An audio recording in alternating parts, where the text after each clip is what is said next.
In the summer of 1950, the National Women's Tennis Championships at the West Side Tennis Club in Forest Hills, Queens, reached a turning point. On one side was the favorite, Louise Brough, a blonde Californian and the reigning Wimbledon champion. On the other side was the rangy, Harlem-raised Althea Gibson. She was not only the first African American to play in the iconic tournament, the forerunner of the United States Open, but she also appeared headed toward a historic victory, leading by 1-6, 6-3, 7-6. Fans were shouting from the stands for Althea's opponent to beat the nigger. Beat the nigger, Bertram Baker, a New York assemblyman, would recall later. Then torrents of rain suddenly began to fall from the darkening skies. Fans raced for cover as a bolt of lightning shattered one of the stone eagles atop the stadium, and play was suspended. "I'll always remember it as the day the gods got angry," said Baker, executive secretary of the American Tennis Association, an African-American organization. But when the match resumed the next day, Gibson, 23, was visibly unnerved by the hordes of photographers, and Brough beat her in just 11 minutes. Nonetheless, Gibson had broken the color barrier at the highest level of tennis and would go on to become the first black player to be ranked number 1 in the world. She was the first African American to win a Grand Slam title, at the 1956 French Championships, and the winner of both the U.S. National Championship and Wimbledon in 1957 and 1958. Over the years, the United States Tennis Association has paid tribute to the tennis legends Billie Jean King, for whom the National Tennis Center at Flushing Meadows is named, and Arthur Ashe, for whom there is both a statue and a stadium that bears his name. Virtually nothing had been done on the grounds to honor Gibson. But on Monday, the USTA will unveil a granite sculpture of Gibson, who won 11 Grand Slam titles before she retired and became reclusive in her later years. "This is not just a player who won a ton of titles, this is someone who transcended our sport and opened a pathway for people of color," said Katrina Adams, the first African American USTA president. "If there was no Althea, there'd be no me, because tennis would not have been so open to me. Everything she had to do was 3 times harder than it was for the normal person." Gibson, who died at 76 in 2003, was often called the Jackie Robinson of tennis, though she disliked the term. "I don't consider myself to be a representative of my people," she told a reporter in 1957. "I'm thinking of me and nobody else." She became the first black champion in Wimbledon history in 1957 and accepted the trophy from Queen Elizabeth II. A ticker tape parade up Broadway in New York fated her return. Gibson appeared on the covers of Sports Illustrated and Time that year, the first black woman to do so. Shaking hands with the Queen of England, she wrote in "I always wanted to be somebody." Her 1958 autobiography was a long way from being forced to sit in the colored section of the bus. More than 60 years later, Gibson's pioneering triumphs are rarely celebrated, though Serena and Venus Williams are among those who have expressed their admiration for her. The only competition that bears Gibson's name is a Seniors' Cup in Croatia. And yet the top 3 American women in the world rankings are black, a vivid reflection of Gibson's breakthrough. Now, as some African American women with long-ignored contributions are at last getting their due, Gibson's legacy is being pushed to center stage on multiple fronts. 2 proposed films about Gibson, one co-produced by Whoopi Goldberg, are in the works. This past weekend, the city of East Orange, NJ, where Gibson lived for years and was the director of recreation, sponsored a series of events in her honor. Gibson's family members are also seeking to have a portion of West 143rd Street between Lenox and 7th Avenue where she grew up to be renamed Althea Gibson Way. Donald Felder, Gibson's cousin, said he decided to act when he found that many people were unaware of Gibson and realized it was just time for her legacy to be known. Gibson was born on a cotton farm on August 25, 1927, in the small town of Silver, SC, and migrated north with her family around 1930. A tenacious athlete from a young age, Gibson learned boxing from her father and easily won the sports competitions sponsored by the Police Athletic League outside her building. In 1939, she won the city's girls' paddle ball championship.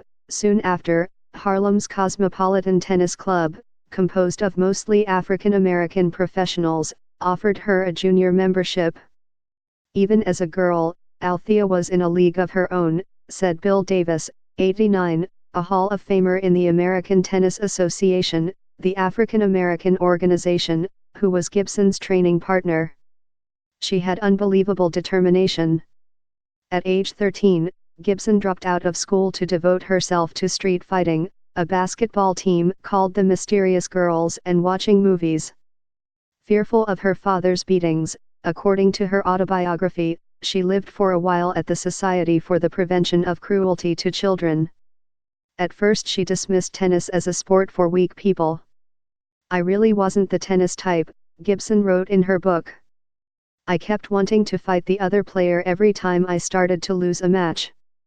Gibson won her first ATA tournament in 1942. At a time when most female players wore tailored dresses, she often wore shorts with a collared shirt. Some observers, seeing her lean 5'11" frame and short cropped hair, mistook her for a man. Hubert Eaton, a North Carolina doctor and a tennis champion, initially made that error. But during the 1946 ATA Nationals tournament in Wilberforce, Ohio, he and Robert Johnson, a doctor from Lynchburg, Virginia, realized that they were watching a young woman of great skill with the potential to transform the sport they loved, even though she lost the match at hand. The two were leaders in the ATA's mission to find a player who could integrate the all-white U.S. Lawn Tennis Association competitions. At the match's end, Eaton approached a dejected Gibson and asked if she would someday like to play at Forest Hills. "Don't kid me now," Gibson said, according to a 1957 article in the New York Post. The doctors invited Gibson, then 19, to live in their homes so they could help her develop her game. Under the doctor's coaching, Gibson's game steadily improved, but her applications to play in white tournaments were often rejected or conveniently lost. In 1950, Alice Marble, winner of 18 Grand Slam titles, jumped into the fray and wrote a letter to American Lawn Tennis magazine that said, "If Althea Gibson represents a challenge to the present crop of women players, it's only fair that they should meet that challenge. The entrance of Negroes into national tennis," the letter added, "is as inevitable as it has proven to be in baseball, in football, or in boxing." 1 month later, Gibson was admitted to the U.S. National Championships at Forest Hills, making her the first black player to compete there. In 1951 she was the first black player to compete at Wimbledon. Bob Davis, an ATA champion who played with Gibson, recalled that some people felt that she was not relating to black people or supporting her race when she refused to condemn people who were racists. A lot of black people did not want to have anything to do with her. Gibson's race, however, affected her tennis years despite her efforts to maneuver around it. One of her closest friends in the sport was a British player named Angela Buxton, who was Jewish. They became doubles partners, in part because other players refused to do so, and together they won at the French Championships and Wimbledon in 1956. "When I came on the scene, the other players wouldn't speak to Althea, much less play with her, quite simply because she was black," Buxton, 85, recalled recently. "She was completely isolated. I was too, because of being Jewish. So it was a good thing we found one another." Gibson and Buxton did not talk about the discrimination they perceived, Buxton said. Instead, they focused on tennis, and Gibson routinely stayed at Buxton's apartment in London, where the duo went to the movies and shared corned beef sandwiches at the local butcher's. When Gibson won Wimbledon in 1957, Buxton made the floral dress Gibson wore to the Winners' Ball. Gibson retired from amateur tennis in 1958, having made virtually no money from the sport, and struggled to earn a living in the 1980s and 1990s. In 1995, when Gibson was living alone in New Jersey and overcome by sickness and poverty, it was Angie baby, as she called her old friend, who she telephoned. She said she was calling to say goodbye, Buxton said. She said she was going to kill herself. I said, now, wait just a minute. Buxton had a letter describing Gibson's plight and calling for contributions placed in a prominent tennis magazine. Soon, funds began to pour in. Gibson pulled out of her slump, bought a silver Cadillac convertible, and lived for almost another decade. On Monday, Buxton will be one of a handful of her closest friends at the statue unveiling on the southeast side of Arthur Ashe Stadium. Others expected to be there represent the two doctors who were instrumental in Gibson's life and whose homes and courts are now being restored. It was a group of female students from One Love Tennis, the organization that is restoring the Wilmington, North Carolina, property, that prompted Adams 2 years ago to take action to honor Gibson in New York. I had some 50 letters from those kids asking me why Althea was not recognized at the US Open, Adams said. One of them wrote, "Can't you even have a hot dog stand in her name?" And I'm thinking, yeah, I think we can do a little better than a hot dog stand. Shortly afterward, King, who as a teenager read Gibson's biography over 24 times, appeared before the USTA board in 2017. King, like many others, had long felt that Gibson had not received her due for reasons including her gender and the fact that she played years before the Open era, when cash prizes became permitted.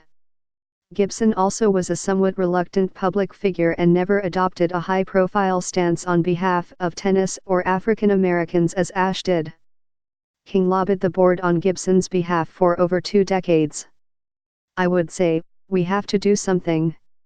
She was the first, King said, adding, and everyone would say, oh, yeah, that's a good idea. Gibson's statue will be only the second on the US Open grounds that honors a tennis champion. Althea reoriented the world and changed our perceptions of what is possible, said Eric Goulder, the sculptor. We are still struggling. But she broke the ground. Sally H. Jacobs, a former reporter for the Boston Globe, is writing a biography of Althea Gibson for St. Martin's Press.